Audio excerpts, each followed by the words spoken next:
let's take a first pose as a mountain pose. So you may or may not need the chair for this, and if you don't, you should let your hand rest down.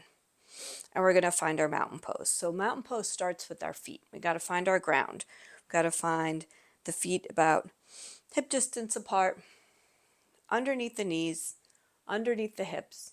And we want to dive into the sensation of the feet. So this is really important. We're going to feel the bottoms of the feet as if we were feeling all four wheels of roller skates. So we want equal weight on all four of our roller skate wheels.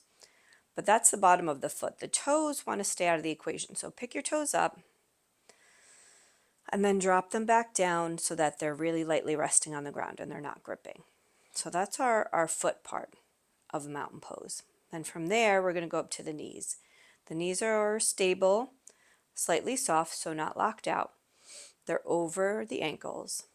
And then our hips are over the knees, which are over the ankles. And then the tailbone here, the pelvic tilt is what we're looking for. So the pelvis should be neutral. So that's either tailbone pointing down, or for some people who would naturally have a curve that's like this all the time, they want to be actively pointing the tailbone down towards the floor. So maybe tucking it in a little bit. So we have our neutral pelvis, knees and ankles, equal weight on the feet. Then we find our shoulders rising up, and they're in line over the hips. Now the hands in a mountain pose, bumping my chair. The hands are reaching down with the fingers splayed out and the palms open and rotated towards the front of the room, because that changes where the shoulder blades are facing. So the shoulder heads are rolling open. And again, we're refinding everything from the floor up.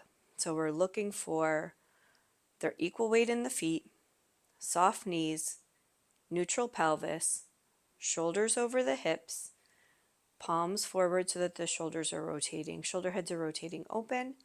And then very lightly, you want to feel the belly active. So we want to kind of feel like the lower ribs are pulling down, the belly button is drawing in. So we have an active core sensation happening. Then feeling these lower belly muscles contracting like we're fastening a seatbelt. So once again, floor up, feel our alignment. And now we feel that the neck is rising up in a long line and the chin is tucked slightly and drawing back slightly.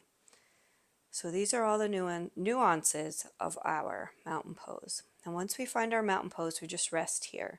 If it's okay for you to close your eyes, you can close your eyes. It's a little bit of a balance challenge. But you can let the eyes close. Find this alignment in the body. If it's not okay for you to close your eyes without holding something, then place your hand on your chair, one or both hands.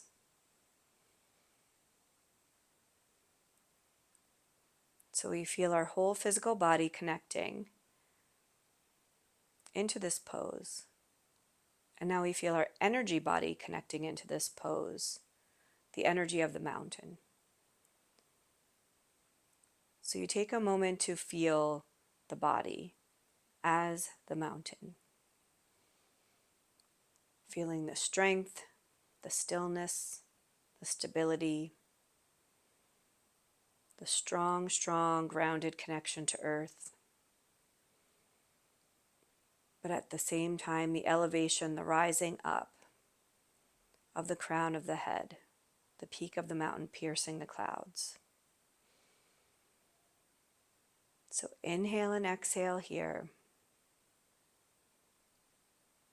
taking on all of the energy of the mountain. Every time you've seen a mountain, what did you feel?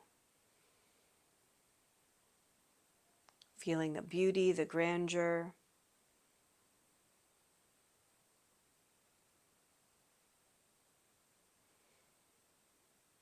All of the energy of the mountain rests in our bodies in this pose. And then keeping the shoulder head still rolling open, bring the hands to the heart, to the chest, towards the midline, towards the hands towards one another, however, whether they reach or not. But The shoulder heads stay open.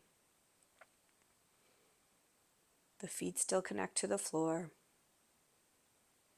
The spine rising up.